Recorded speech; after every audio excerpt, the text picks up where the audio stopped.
All right.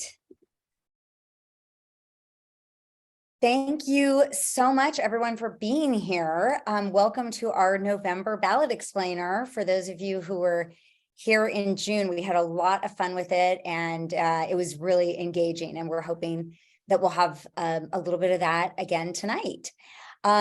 I want to introduce my colleague, another SOAR member, Bilky Smith, who is on our SOAR steering committee and one of the program committee members who has just been knocking it out of the park recently. So welcome, Bilkies, and thank you for being here to moderate for us tonight. I am just also going to explain a little bit of the format that we have. The League of Women Voters here with us tonight, and Bilkies will introduce them. But I'll just say that we will have a presentation from them. So the League of Women Voters is neutral, and they sort of present the pros and cons. And we always love to have them here because that way we get a neutral presentation, and then people can take from that what they will. There are 14 local ballot propositions right now, and so they'll spend about 2 to 3 minutes on each. And if you have any questions or discussion or clarification, please put it in the chat. And if it merits sort of interrupting, we will definitely do that. Otherwise, if it's a sort of you don't agree with this proposition, or you want to sort of lobby one way or the other on the proposition, we'll save that to the second half of our meeting, which is the discussion period that we will have after the League of Women Voters does their presentation. We will have an opportunity for discussion, for debate. We're hoping, to get a little lively debate going here. Obviously, please keep that civil and on topic. And we will be starting with kind of some of the most, probably either controversial or engaging, interesting ballot propositions.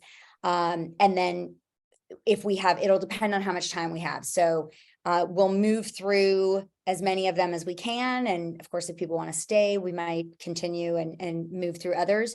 But that way we'll kind of hit some of the more meaty ballot propositions before people have to leave. So with that, I will just again say welcome. We're so thrilled to have you here. We have some co-hosts here, which is awesome. But I'm going to turn it over to Bilkies now and take it away. Thank you so much, Marie. So it's my great pleasure to introduce you all to Michelle Moritz and Danielle Diebler from the League of Women Voters here in San Francisco. Michelle currently serves as the Speaker Bureau Chair, and Danielle is the VP of Voter Services. Welcome, ladies. Thank you. I'm just going to share. I think you might be on mute. Yes, I am. Sorry, I have a hardware mute. So yes, I was just saying, hey, Michelle, can you share the slides? Yes. So I'll share the slides here. Can everyone see that? I see it. Okay. Yes. So Danielle's going to do a little bit of introduction, and then we'll trade off on presenting the ballot measures. Yep, so that you guys don't have to hear us drone on about 14 ballot props and it'd be one person, right? All right, go ahead and go to the next slide. There we go. All right, so we are the League of Women Voters of San Francisco. Just as by way of intro, I know that we've spoken to you guys before, but we're a nonpartisan political nonprofit that defends democracy. We provide education to encourage people to vote and participate in government. We do engage in some advocacy that influences public policy, but we focus on things that benefit the community. And those are the types of things like we are in favor of, say, public oversight and things that would potentially positively impact urban communities or provide healthcare or services for those types of communities. But typically it's years of study that goes into our public policy positions, and sometimes 10 years or 20 years of that. We do not ever support or oppose candidates or political parties. So you'll never see us endorse a supervisor or endorse a judge or a public defender or a district attorney candidate. It just isn't our thing. And we never endorse a particular party that's running for a particular office. And contrary to the name, people of all genders are welcome, and we have actually several non-binary and male members of the league in San Francisco. So thank you very much for attending, and I'm going to hand it off to Michelle. She's going to do the first couple ballot propositions for you all. Okay, thank you. I'm unmuted, right? You can hear me?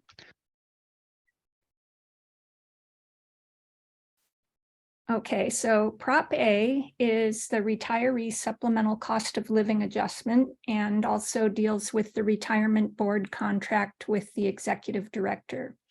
And basically what Prop A is asking is whether city employees who retired before November 6, 1996 should receive a supplemental cost of living or COLA adjustment to their pensions, even if the retirement system known as SFers is not fully funded, as do retirees who retired after that date. And also this measure is asking, shall the city allow the retirement board to have an individual employment contract with its executive director? And basically in years when the retirement system is not fully funded, the supplemental COLA would be limited to $200 per month for retirees who have an annual pension of more than $50,000. And to go over what the supporters and opponents say about this, as we all know, it's increasingly expensive to live in San Francisco, and COLA benefits are necessary to help retirees continue to afford to live here. The full funding requirement means that around 4,400 retirees in San Francisco do not know from year to year whether they will receive increasing payments that will allow them to continue living here. The average age of beneficiaries who would benefit from passage of this measure is 85, and the majority of them receive less than $50,000 a year in benefits. Many of them receive less than $22,000 a year. The opponents say that extending COLA benefits will cost the city millions of dollars every year. Voters decided in 2011 to require the city pension fund to be fully funded in order to pay supplemental COLA. Prop A would override the 2015 court ruling, which held that beneficiaries who retired before November 1996 actually have no contractual right to supplemental COLA payments.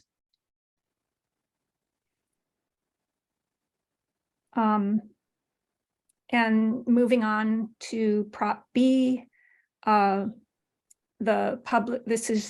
with the Public Works Department and Commission and the Sanitation and Streets Department and Commission. So a few years ago, we voted to create this new Sanitation and Streets Department Commission, which is about to come online in October. But this prop would actually eliminate that department and transfer its responsibilities back to the Department of Public Works. It would remove special qualifications for members of the Sanitation and Streets and DPW commissions and the DPW director. It would also limit the duties of the Sanitation and Streets Commission to holding hearings, reviewing data, and setting policies for the DPW on sanitation standards and protocols and maintenance of the public right-of-way. And finally, would we want to have the Public Works Commission oversee all other aspects of the DPW? So supporters are saying that this prop would reduce unnecessary bureaucracy. They argue that it better serves the intent of the 2020 voters by eliminating wasteful spending on administrative overhead and would direct funding straight to cleaning streets. Also, the transparency and accountability would still be maintained by keeping both of the commissions despite combining the two departments. And this would not eliminate jobs. It would just focus them on maintaining streets instead of on administration. Opponents say that this prop would eliminate a department that San Franciscans just voted to create before it's had the chance to work. The expenditure is not as extreme as proponents suggest. It's a minuscule portion of the budget for a major city issue. So I think the budget is several $1 million per year. And they also argue that this is about politicians taking back power, not budget. And it doesn't focus on cleaning up streets when our streets are some of the dirtiest in America. Nearly every other major city has a Department of Sanitation to help tend to this issue. And then Prop C would create a new homelessness oversight commission that would oversee the Department of Homelessness and Supportive Housing, or HSH. This commission would consist of 7 people. 4 would be nominated by the mayor and 3 by the Board of Supervisors, and they would be required, the different members of the commission would need certain skills such as work with homeless services or homeless activism, experience in budgeting, finance, and auditing, experience as being homeless, and experience in a merchants or small business association. The commission would approve, evaluate, and construct HSH's goals, budgeting plans, programs, and policies consistent with the city's objectives. And the commission would recommend HSH department head to the mayor and also have the authority to fire that department head. So supporters say the commission allows for outside input and community involvement in the Department of Homelessness and Supportive Housing. It would also provide oversight of the HSH that would fix funding and inspection problems like those that led to the squalid single-room occupancy conditions that were recently exposed by the Chronicle. And there was an idea a while back to create this commission, and it was revived after that big expose came out in the Chronicle, if you saw that. Opponents say additional bureaucracy will not provide transparency and will slow down HSH's work. And they also argue that seats for the commission will go to insiders who will gloss over accountability. Now we have D and E, which are opposing ballot measures that both purport to streamline the process of developing affordable housing, developing and building affordable housing in the city. Prop D was placed on the ballot by petition and has the support of the mayor. And basically the difference between, and then Prop E was placed on the board by the Board of Supervisors led by Connie Chan, among others. And before I get into all this, the major differences between these two are the way the average median income for affordable housing is defined. Sorry, I covered that up. And the number or the percentage of affordable units that would be required to be built in these different developments, and also what was the final one? Sorry, I have to look at my cheat sheet here. Oh, and the number of bedrooms per unit required. And then also they have different different requirements for the qualifications of the construction workers. So just to get into it, Prop D would allow the streamlining to occur in the following three conditions. One, where 100% of the residential units are affordable for households with an income up to 140% of the average median income, and the average household income of all the residential units can be no more than 120% of the AMI. Secondly, for projects with 10 or more residential units and at least 15% more on-site affordable housing than is currently required, which is 22%. So for example, a project of 100 units would require 25 to be affordable, whereas now, the way it is now, it would be 22 would be required to be affordable. So it's an additional 3 in a 100-unit development. And then thirdly, where 100% of the residential units are for households that include at least one San Francisco Unified School District or City College employee, and where at least 80% of the residential units are affordable. So supporters say San Francisco is one of the costliest cities to live in and has a severe shortage of affordable housing, yet construction of new housing can often take 7 years to approve. Prop D would remove many of the barriers, allowing faster production of housing. Prop D allows a quicker response than Prop E to the state's mandate that more affordable housing be constructed. And Prop D requires construction workers to be paid prevailing wages and provided health insurance. It also provides training opportunities for apprentices.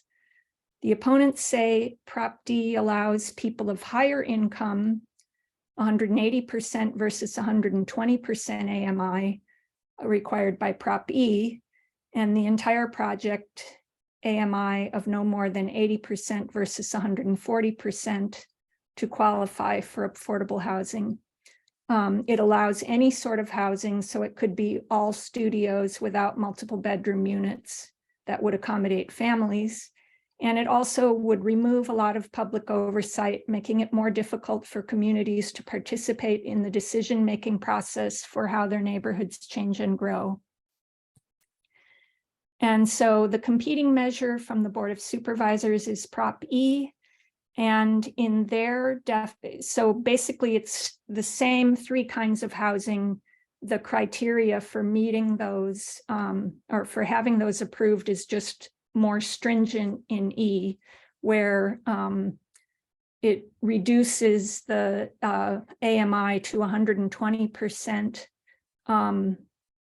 and the average AMI of the residential unit occupants would be no more than 80%.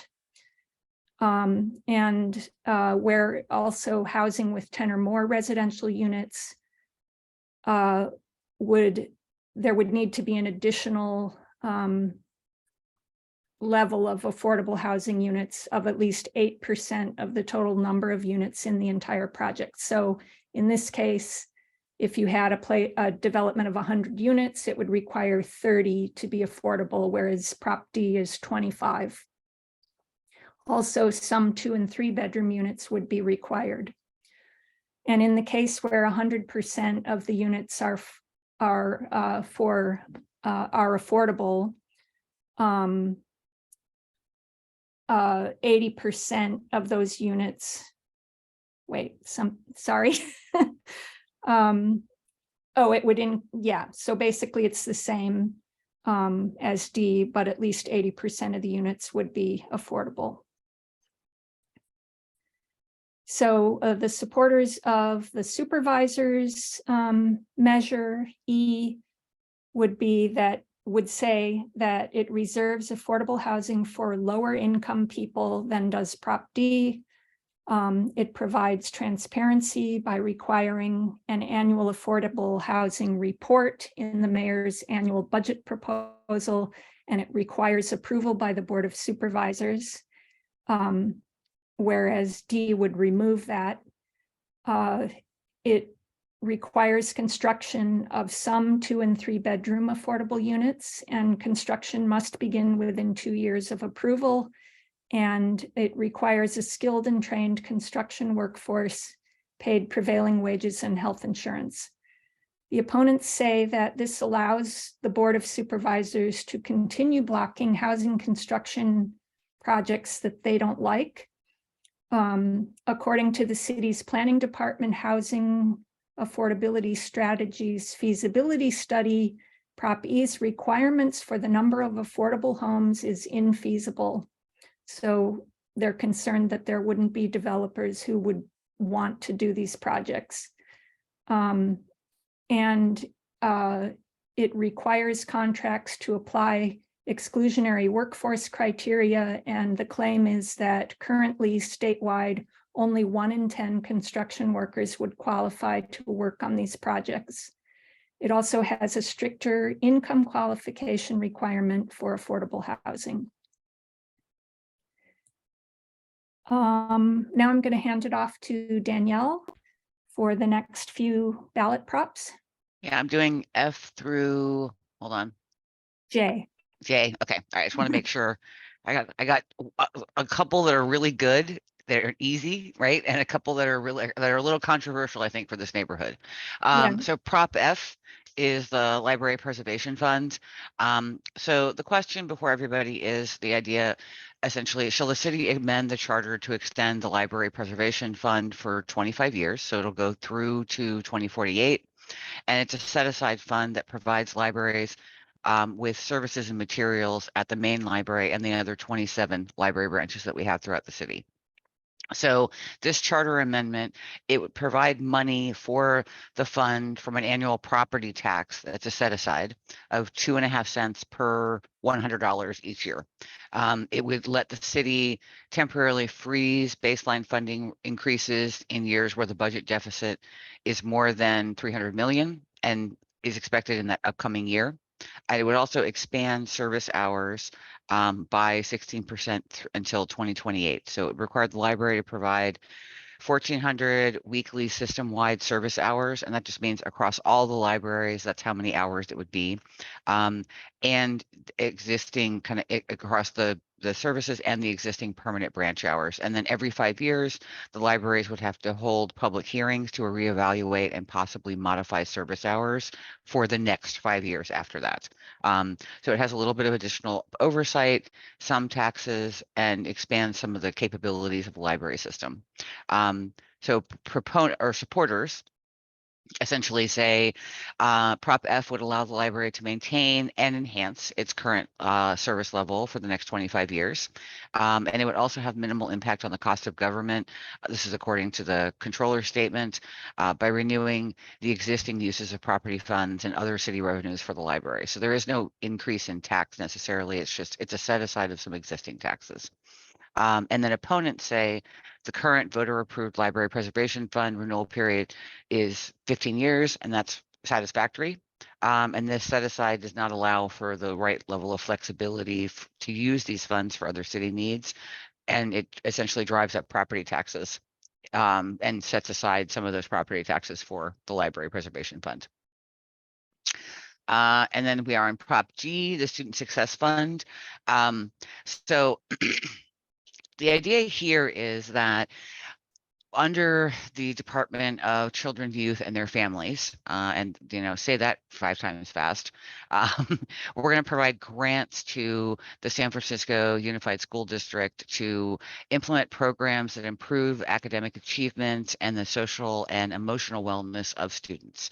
And then we also want to require an annual designated amount to go to that fund for 15 years based on the city's excess educational revenue augmentation fund that's specified on a per fiscal year basis.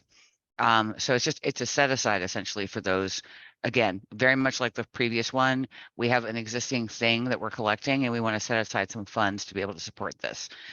So the supporters on this measure say Prop G, it provides resources for evidence-based interventions and ensures ongoing improvement through data collection and analysis. So the idea here is that it does have some parameters in it that allows us to judge whether these programs are successful or not. It helps address the needs of students that are impacted by multiple barriers to learning, especially prioritizing schools with low academic achievement, high rates of poverty, high enrollments of English language learners. So they're coming in and their English is a second language for them, foster youth and unhoused students.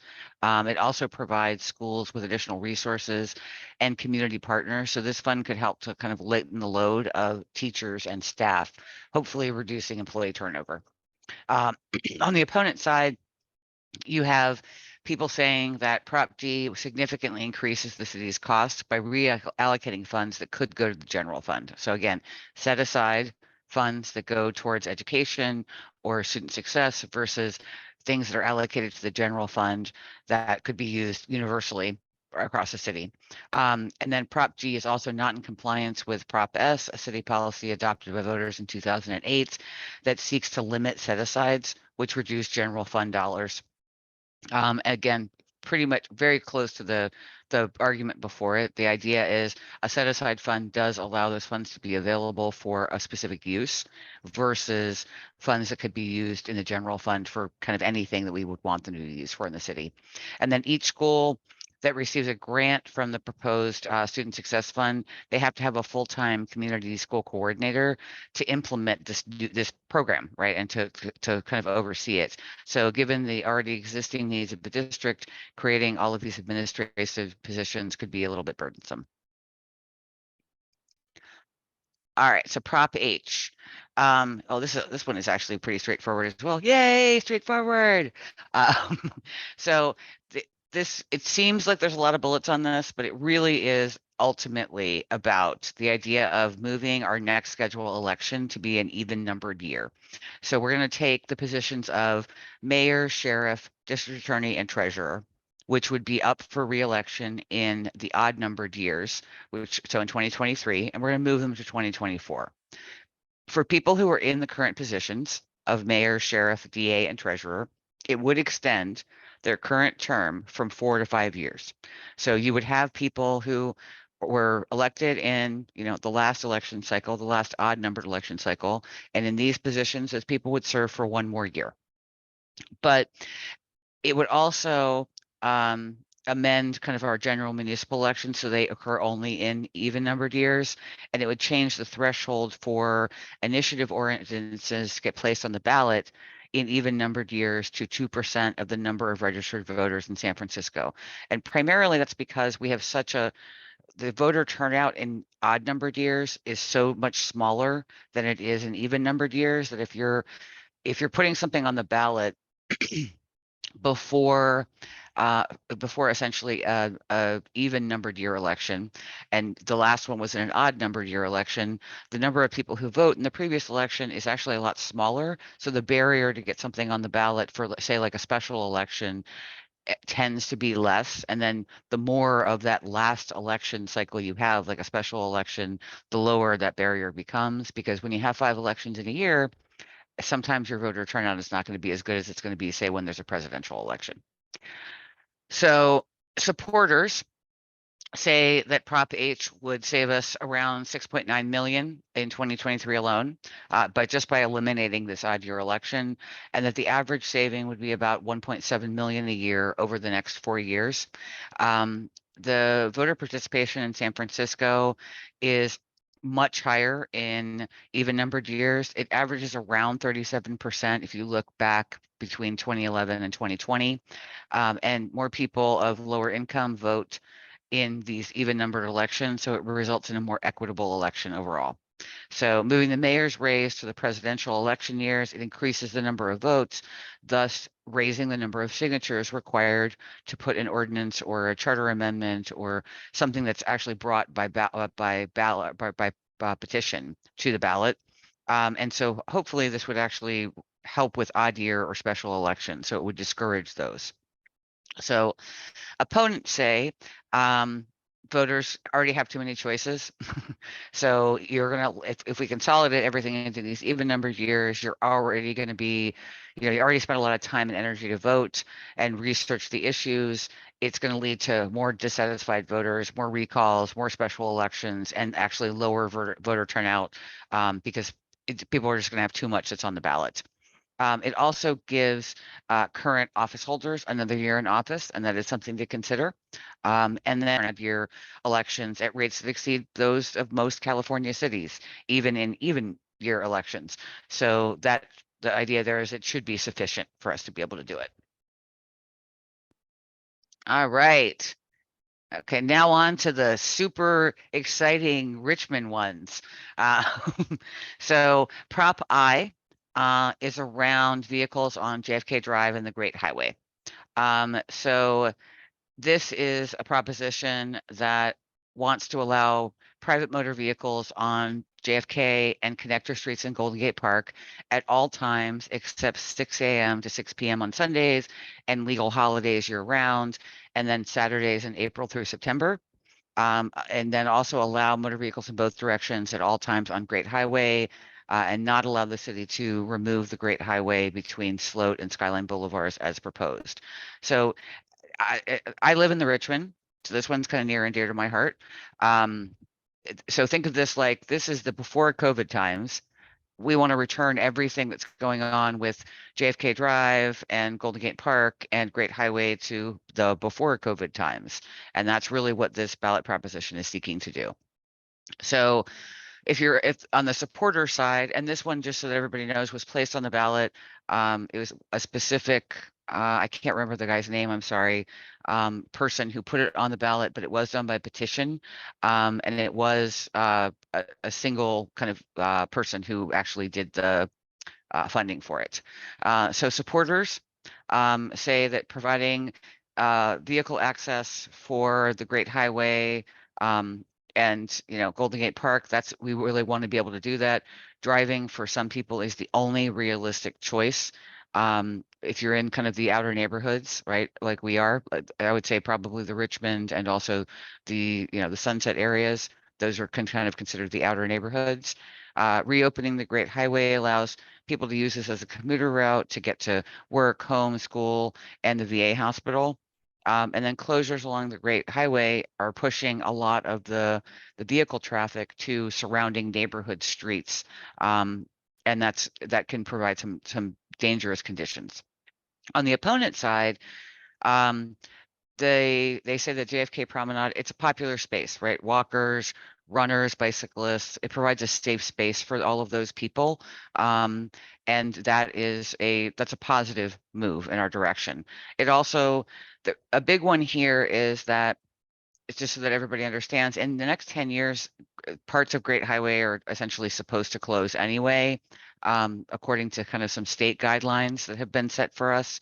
So being able to support this proposition also will cost millions of dollars because it would halt the Ocean Beach climate change adaptation project, and it would require like revisiting that and actually making revisions to that project proposal. It reverses the compromised use of Great Highway by cars, so Monday through Friday, and it allows protected use by pedestrians, bicycles, and others on the weekends. And then the city needs more open space, not less open space than what we have already today. And then I think we're on to J. So J is recreational use of the Great Highway and JFK Drive. So I'm going to make one very important point with this one. So Prop J, nowhere in the legal text does it actually mention the Great Highway. It unlike I, and these are competing ballot propositions. So whichever one passes with the most votes, and whichever one, the one that doesn't, have the most votes, that one is taken off the table. The Great Highway is actually never mentioned in any of the legal text for this particular ballot proposition. I called a couple of supervisors when we were researching pro con for this, and the confirmation that we got back was that it's essentially the same hours, or the proposition here is the same hours that the Great Highway is open today, which is Monday through Friday. I think it closes, I'm not going to be exact here probably, but I think it opens at 6 a.m. Monday morning and it closes at noon on Fridays. And then, it's closed basically for the weekends, but there is nothing actually in the text that immortalizes that. So the idea here is you want to affirm the ordinance that the Board of Supervisors adopted in May of 2022, and it reserved portions of JFK Drive and of some of the connector streets in Golden Gate Park as open spaces for recreation. It closes those streets 7 days a week to any kind of private motor vehicles, and there's a very limited number of exceptions. Typically, those exceptions are things like handicapped or disabled getting into the park. So door-to-door transit that essentially picks up disabled people, and some of the shuttles. But for the most part, there is no private traffic that's allowed. So for Prop J, supporters say that visits to Golden Gate Park, they're up 36% over the period before the pandemic. And 70% of people surveyed actually approved of the permanent JFK Drive promenade. That promenade also provides improved safety for children, seniors, people who are disabled, pedestrians, if you're riding a scooter or a bike, and it expands some of the accessible parking for the park. And there's a new shuttle that runs every 15 minutes right along the JFK promenade, allowing kind of a connection between Muni and kind of any major park attraction that's there. Opponents, the closure of JFK Drive, connecting roads and private vehicles, it's eliminated 1,000 free parking spaces, and it pushes that same traffic into nearby residential neighborhoods. If creating the promenade, it doesn't address safety issues between bicycles and pedestrians. And it also eliminates vehicular traffic on JFK. It makes it a lot more difficult for seniors, people with disabilities, families with picnic and party supplies, and residents who live far from the area to actually be able to access the park and get all of their stuff into whatever their kind of designated spot is. And then I think you are next. Yes, Michelle? Yes. Awesome. Thank you. So just to remind you, K was removed from the ballot, so we're jumping to L, which is a simple, pretty simple one, sales tax for transportation projects. This would continue an existing 0.5% sales tax, extending it to 2053, and generate an estimated annual revenue of $100 to $236 million to pay for transportation projects that were described or will be described in a new 30-year spending plan. It would allow the Transportation Authority to issue up to $1.9 billion in bonds to pay for these projects, and it would increase the total amount of money the Transportation Authority may spend each year for the next 4 years. Supporters say that during COVID, Muni lost a lot of ridership and revenue, and this prop would help Muni recover through state and federal funding. It does not raise taxes and provides an on-time and reliable transportation system. The transportation plan primarily funds programs, not specific projects, allowing equitable flexibility over the next 30 years, and also repairs sidewalks and roads to make transportation safer and more convenient. Prop L also focuses on climate change by providing funding to electrify buses, improve transit, and walking and biking routes throughout the city. The opponents say a sales tax is a regressive tax. Unfairly, everyone pays the same amount regardless of income or assets. Voters just rejected the $400 million Muni bond, and the Board of Supervisors is not listening to voters. They also argue that this plan does not reflect post-pandemic conditions with reduced commutes, since many people continue to work from home and probably will continue to do so. So Prop M is the tax on keeping residential units vacant. So this is basically to impose a tax on owners of housing that keep it vacant. So the idea is that owners of vacant residential units in buildings with 3 or more units, if those owners have kept those units vacant for more than 182 days in a calendar year, it would tax them at a rate of between $2,500 to $5,000 per vacant unit in 2024 and up to $20,000 in later years, with adjustments for inflation, to generate an estimated annual revenue of $20 to $37 million, with the tax continuing until 2053 or the end of 2053. And these funds that would be gained from this tax would be used for rent subsidies and affordable housing. Supporters say reducing vacancies will provide more housing, and revenue collected will be dedicated to an affordable housing fund and rent subsidies for low-income families and seniors. Opponents say it targets small property owners and intergenerational households, not corporate landlords, and increases taxes without increasing city services. It estimates of the number of units that are unoccupied are inaccurate. And then Danielle, do you want to do N and O and our Yep, our and then we're close, right? yes. Sorry, guys, there are a lot this year.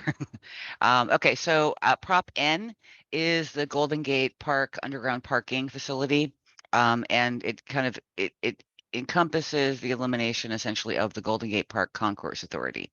So the idea here is that we're going to use public funds to acquire and operate and then subsidize public parking in the underground parking garage below the music concourse in Golden Gate Park.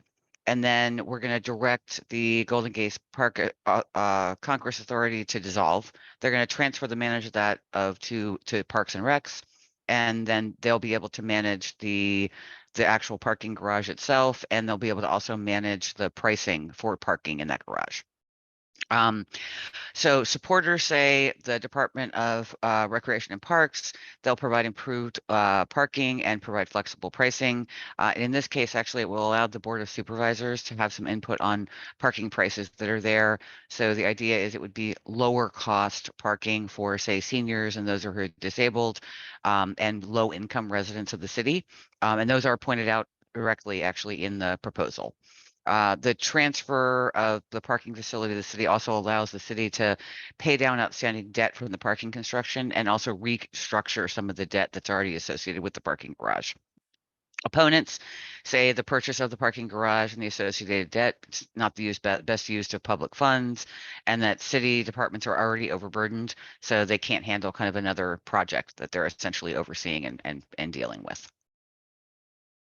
And then Prop O is a partial tax for City College. So essentially what's happening here is they want to put for property owners, they want to put an additional parcel tax on some San Francisco property owners based on the square footage and the use of their properties. And it's somewhere between $150 and $4,000. The two things that on the two sides of this, like $150 is more like a single family home, and a $4,000 tax is, I'm looking for the thing, a non-residential over 100,000 square feet type of domicile or commercial space. So there'd be an adjustment for inflation. They feel it would generate approximately $37 million in annual revenue, and that would start in July of 2023, and it would continue till June of 2043. And those funds would actually be earmarked and transferred to City College for student and workforce development programs. So supporters say because of the pandemic, City College enrollment has really declined and classes have been cut. So this additional funding would restore those classes and the services that they're providing, and it would meet the educational demands of the city. The tax revenues generated by this measure, they'd be overseen by an independent oversight commission and also subject to audits by the controller. And then people who oppose this say this is the third parcel tax that's been proposed for City College in the past 10 years. The current tax that we have doesn't expire until 2032. This one, this one goes through 2043. City College already receives substantial funding from state and federal sources, and parcel and property tax revenues. So, San Francisco and San Francisco general funds. City College has been fiscally mismanaged for a decade, causing endless budget crises over 9 chancellors, almost losing its accreditation, and under enhanced monitoring by accreditors since 2020. So this measure doesn't address enough additional oversight to really address that ongoing issue. And then I think are we good? Right? We just have to do the last one, right? Because we're not doing state. Okay. So the election is November 8th, in case you were not aware. I have a feeling that everybody on this call probably knows that the election is on November 8th. If you're registered to vote, your Maryland ballot should arrive around October 10th. You might get it like a couple days before, a couple days after. Mail's pretty fast in the city, so they typically will mail them out kind of the week before the 10th. So we tell people if you aren't getting it by the 10th, then you should call the Department of Elections. The last day to register to vote is October 24th.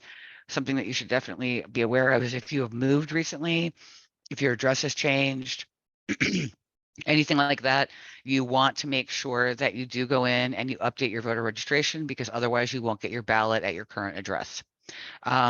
Mail-in ballots and drop-off locations. There are 24-hour drop-off locations. You can hit the Department of Elections website.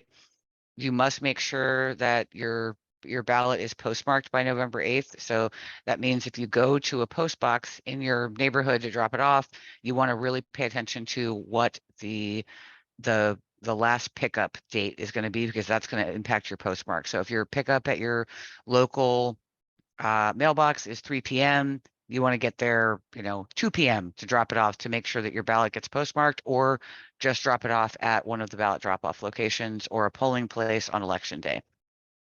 There is early voting and ballot drop-off at City Hall starting on October 11th. That goes all the way through to actually Election Day, but the hours are slightly extended on Election Day. So it's typically Monday through Friday, 8 to 5. But you can also drop it off at a polling place or the City Hall voting center between 7 a.m. and 8 p.m. Seal your ballot, sign it, and signing it, make sure that you do sign your ballot. If you are returning it via mail or via one of the drop-off centers, they will actually look at your signature. So you do want to make sure that you sign that and that you date it. And then if you have any additional questions or you want to talk one-on-one with a league member, we do Ask the League sessions every Sunday from 11 to 11:45. So if you want to get a little deeper into or talk about a ballot proposition or a measure, we're happy to do that one-on-one with people on Sundays from 11 to 11:45. And if you need any other additional information about registering to vote or how you vote or how you drop off your ballot, you can contact us at lwvsf.org/vote. Thank you very much.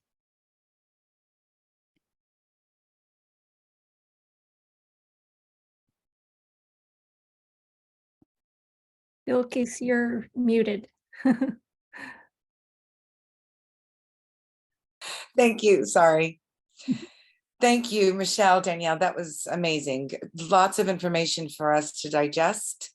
And the slides were amazing. Lots of work I can see. So thank you, thank you, thank you. You're welcome. Thanks for having us. And I hope we didn't go too long. We probably went a little longer than we should have. I'm sorry about that. It's just, it's really hard to get through 14 in It's a lot. It's a lot. It's a And lot. no, Yeah. you did a wonderful job, and we started a little late, so I think we're still on time. I'll just talk really fast from now on. So. And just so you know, somebody asked in the chat about whether the slides are available. I think Michelle's probably happy to share those, but our pro-con guide will be finalized, and at least the English version of it should be up on the website by October 1st. And then we'll have Chinese, so traditional and simplified Chinese and Spanish, and potentially a couple of other languages for that as well. Those will come out in the coming weeks as they get translated. Fantastic. Thank you. I think now we're going to do just a deeper dive and discussion of a few of the more of the consequential propositions. You're welcome to stay. Michelle, Danielle, you're welcome to go relax. That was a lot. So what we're going to do is just pull up the slides. Yes, excellent. Okay. Our first prop is Prop M, tax on keeping residential units. Can we get the chat? That's me. Tax on keeping residential units vacant. Well, the pros, it might free up to 4,000 units of housing. And I think Michelle has, Marie has written an amazing article on this, and I advise everyone to take time to go read it if you have a chance. The cons are, and I think somebody asked this question in chats, is that any single unit owner in a building with 3 or more units is subject to punitive fines if the home is vacant for more than 183 days per year for any reason: hospitalization, work, travel, staying with a partner, or caring for family. Number 2 includes a provision that the Board of Supervisors can increase the annual penalty and the scope of the law without voter approval. And 3, family members of property owners living in the same home do not count as residents. So multi-generational households and family members living with other residents under one roof would be fined in the building that is fully occupied. And then finally, number 4, single family homes and duplexes are currently excluded, but proponents have publicly stated they will extend to those properties after the measure passes. Number 5, fines are punitive for small property owners and could force them to sell. 6, no real plan for enforcement, so neighbors could be policing other neighbors. Number 7, it doesn't really create any new housing inventories. The second is Prop O, provides funding for CCSF in addition to the California state budget, which is currently funding CCSF at a level higher than actual enrollment. And 2, local sales, general fund, and parcel taxes already are in effect. The con, it's a little out of touch with reality. Last year, CCSF received $45 million from local taxes, parcel sales, free city. Hold on, I got that wrong. $45 million from local taxes. It's more in local taxes than any other community college district in California, even including the basic 8 districts. Prop O demands that taxpayers double this amount. It's not needed because CCSF is not underfunded. It's poorly managed. CCSF is governed by the state and funded largely by the state. It's authored by AFT 2021 Union and does not reflect a consensus opinion regarding the priorities and direction of the college. It's also not fiscally responsible. According to the SF controller's analysis, the cost would increase the cost of government by approximately $6 million on a one-time basis and $3 million on an ongoing annual basis. And finally, it rewards fiscal negligence and a failure to get a handle on the budget. Prop O does not encourage learning and improving after the last decade of fiscal mismanagement. Instead, taxpayers pay for the irresponsibility and allow CCSF to continue using public money inefficiently and ineffectively. By the way, if you have any questions, please feel free to put them in the chat, and we will try to get to them live if we have time, but it's important that we get your input on these. Prop D and E, they're competing props, and only one will be implemented. Prop D, the Affordable Housing Voter Initiative, pros are makes it faster and easier to build new homes for some low and middle income San Franciscans. public school teachers and others who work in public schools or at the community colleges. It streamlines housing projects that meet zoning requirements. For example, it has to be approved within 3 to 6 months. It provides prevailing wages for all construction workers, including fair pay and benefits, removes the Board of Supervisors and their politics from the decision-making process. The cons are it raises the percentage of affordable units required in housing development from the current rate of 22% to 25% for streamlined mixed income projects, which could make development somewhat less attractive in the city. Prop E, affordable housing from the Board of Supervisors. Pro, well, we think it's hard to find a pro that is based in reality. Yes, in theory, it could accelerate building 100% affordable and educator housing, but in the real world, it imposes more onerous requirements for mixed income projects, which means developers won't take on projects in San Francisco. The cons are, it might actually be an anti-housing measure because it allows the Board of Supervisors to retain their power over housing projects. Current Board of Supervisors has a pattern of killing popular housing projects. Number two, raises the percentage of affordable units required for a housing development from the current rate of 22 to 36.5%, which may effectively kill new developments because the economics just don't work. And three, it does not fully streamline 100% affordable housing projects. It places additional requirements on mixed income projects, and it has more restrictive labor standards.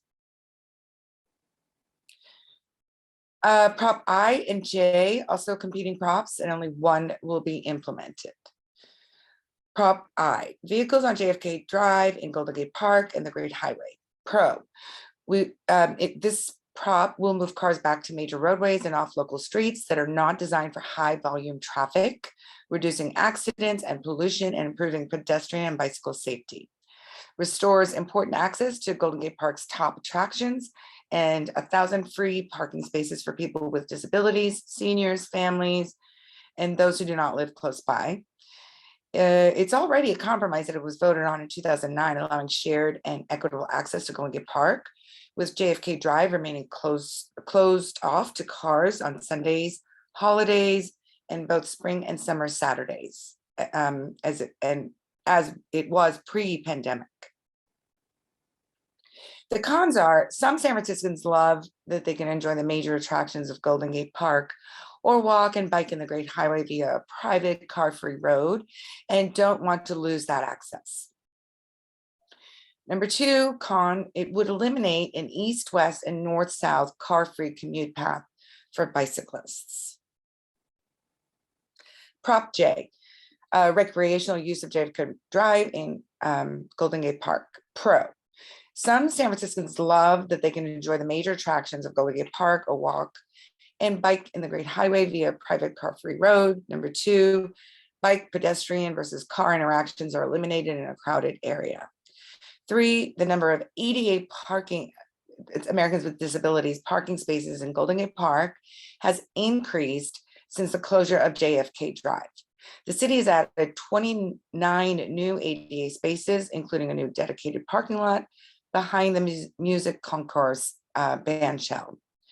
And four, a new park shuttle runs every 15 minutes along JFK Drive and connects all major park attractions to Muni. The cons, Golden Gate Park is massive and there are already acres of car-free spaces to enjoy.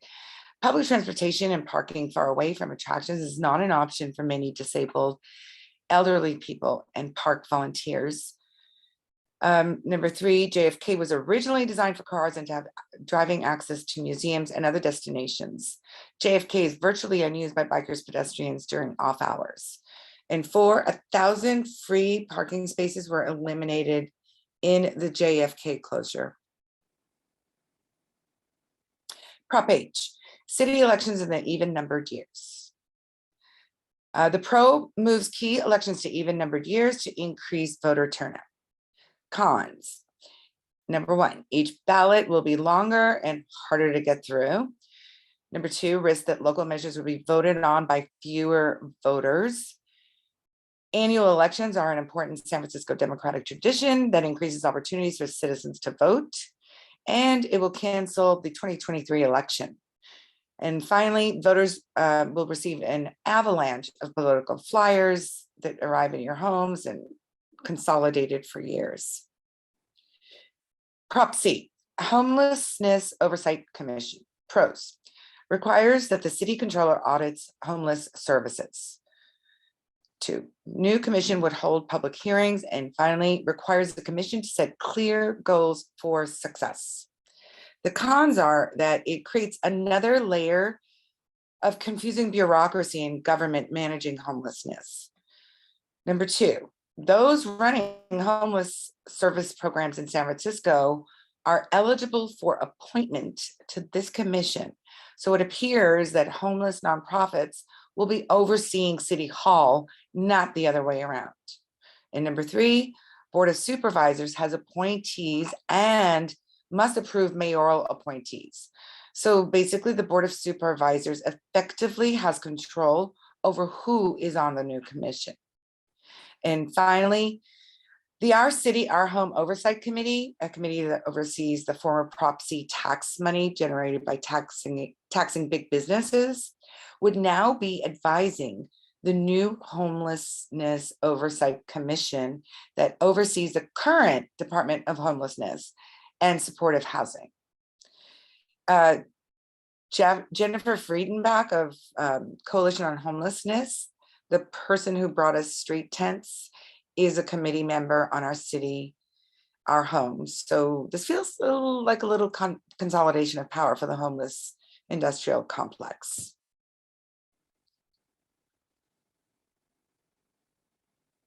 In just one second. Okay, so we'd like to pause for a second so we can open it up to any questions, because it looks like we're getting quite a few questions in the chats.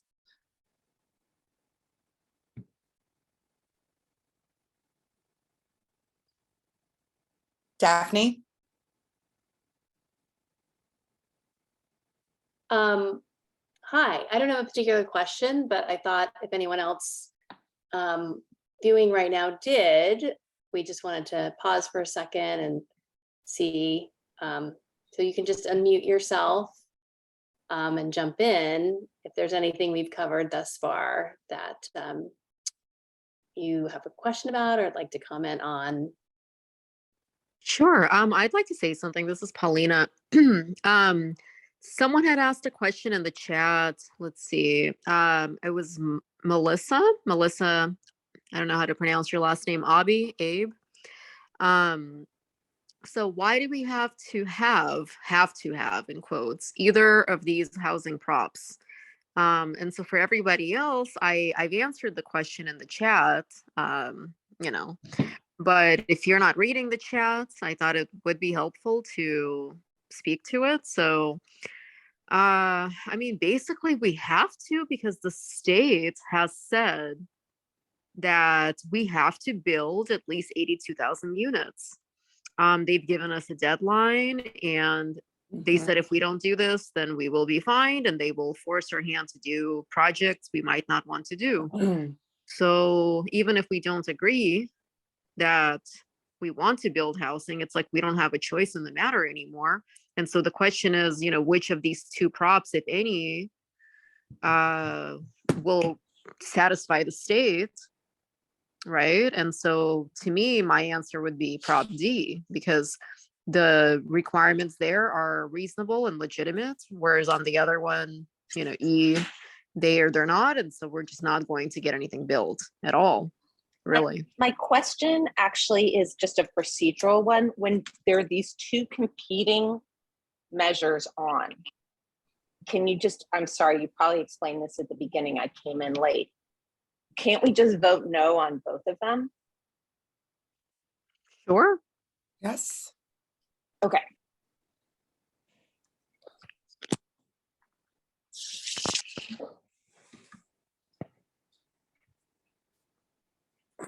Today, I think Newsom signed a total of 38 pro housing bills, if that helps.